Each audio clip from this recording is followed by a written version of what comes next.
हैदराबाद में फावखाद हालत में मिलल ठहरी मीर वासी कानून जे शागिर्द इशफाक शर के इंसाफ़ ॾियारण लाइ कराची प्रेस क्लब एहतजाजी मुज़ाहिरो कयो वियो। एहतजाज में वकीलनि ऐं सिविल सोसाइटी जा अॻवाननि शिरकत कई और मौक़े ते ॻाल्हाईंदे एहतजाज कंदड़ जो चवणो त इशफाक शर अपघात नाहे कयो, खेसि क़त्ल कयो वियो आहे। वकील अॻवाननि जो चवणो त इशफाक शर कानून जो शागिर्द हो, संदसि केस पुलिस ऐं अदालतुनि लाइ टेस्ट केस आहे। हैदराबाद में एक नौजवान इशफाक शर कुछ टाइम अॻ में उन जो हैंग थियल लाश मिलियो ऐं जंहिंखे असां सभु वकील सम्झूं था, छो त अहिड़े क़िस्म जो उहो शो थियो आहे, उहो साफ़ ज़ाहिर आहे त हू क़तल आहे, हिन में क़तल आहे, हिन खे क़तल कयो आहे ऐं हुनजा माइट हुननि FIR बि कटाई आहे ऐं हुननि इहो ॾेखारियो आहे त हीउ मर्डर थियल आहे ऐं उन मर्डर ते हिन वक़्त ताईं अञा ताईं का बि अॻु भराई कोन थी आहे। असांजे दोस्त इशफाक शर साहब खे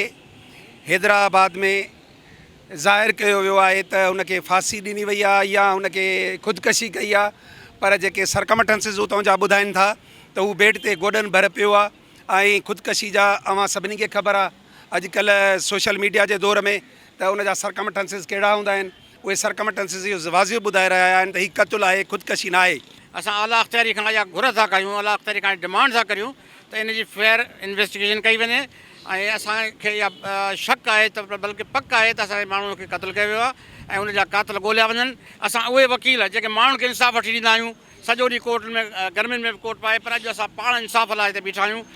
इशफाक शर जो जेको मामिलो आहे उहो सम्झो हिकिड़ो टेस्ट केस आहे असांजे जुडिशल सिस्टम जे लाइ, छाकाणि त उहो हिकिड़ो लॉ जो स्टूडेंट हुयो जंहिंखे सुभाणे वकील थियणो हुयो ऐं सुभाणे उहो असांजो आईंदो हुयो ऐं उनजो अहिड़ो मर्डर जेको हिकिड़ो क्रिमिनल